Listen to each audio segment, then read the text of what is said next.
বিসমিল্লাহির রহমানির রহিম। আমি ধরলা এগ্রো চ্যানেলের পক্ষ থেকে বিপ্লব। আপনারা যারা দেশ ও দেশের বাইরে থেকে দেখছেন সকলকে জানাই শুভেচ্ছা ও স্বাগতম। আজকের বিষয় থাকছে সিম গাছের মোজাইক ভাইরাস বা সিম গাছের পাতা হলুদ হওয়ার কারণ নিয়ে। প্রিয় কৃষক ভাইরা, সিম গাছের এই হলদে মোজাইক ভাইরাস রোগ অনেক কৃষক ভাইরা এই রোগটির নাম জানেন, অনেকেই জানেন না, অনেকেই হলদে রোগ বলে চেনেন। সিমের পাতাটি হলুদ হয়ে যাবে, এই পাতার মধ্যে সবুজ ছোপ ছোপ দাগ থাকবে। এটি হলো সিমের হলদে মোজাইক রোগ। এটি একটি ভাইরাসজনিত রোগ। এই রোগটি যখন সিম গাছে হয়ে যায় তখন কিন্তু সিম গাছ থেকে এই রোগটি যায় না। এই রোগটি আমরা সিম গাছে হতে দেব না। রোগ হওয়ার আগেই ব্যবস্থা করতে হবে। আমাদের মনে রাখতে হবে যে কোনো ভাইরাসজনিত রোগ শোষক পোকার কারণে বা শোষক পোকা পাতার নিচে বসে রস চুষে খায়। এই সিমের হলদে পাতা হয় মূলত সাদামাছির কারণে। আমরা জানি সাদামাছি দলবদ্ধভাবে বসে পাতার রস চুষে খায়। সাদামাছি ছাড়াও জাপ পোকার মাধ্যমে ছড়ায়, কিন্তু বেশিরভাগ ছড়ায় সাদামাছির কারণে। এই রোগটি থেকে আমাদের গাছকে রক্ষা করতে হলে অবশ্যই গাছে সাদামাছির আক্রমণ হতে দেওয়া যাবে না।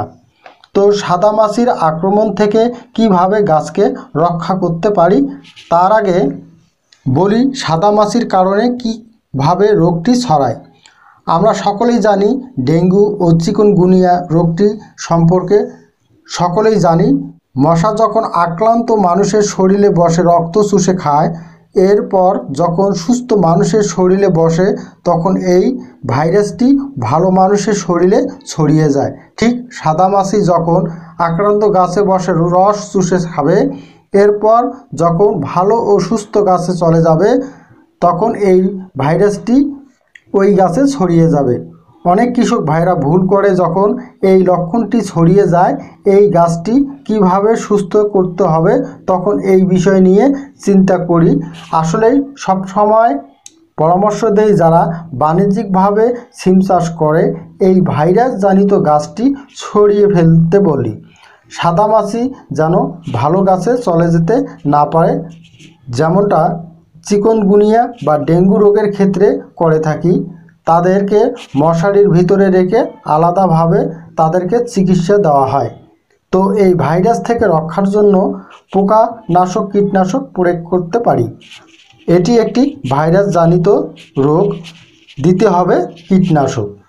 ভালো গাছে লক্ষ্য করব পাতার নিচে কচি মূলে লক্ষ্য করব শোষক পোকা আছে কিনা। যদি দেখা যায় তাহলে সেখানে কীটনাশক প্রয়োগ করব।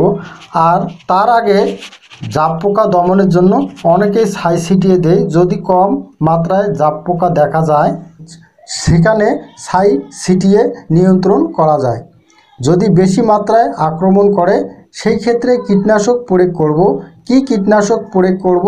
সেই ক্ষেত্রে ইমিডাক্লোরোপিড 1 লিটার পানিতে 0.5 মিলি অথবা ক্লোরোপাইরিফস 1.5 মিলি 1 লিটার পানির জন্য, অথবা নাইট্রো 1.5 মিলি 1 লিটার পানির জন্য।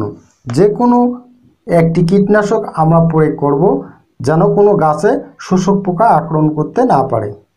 সুপ্রিয় দর্শক শ্রোতা, এই ছিল আমার আজকের ভিডিও।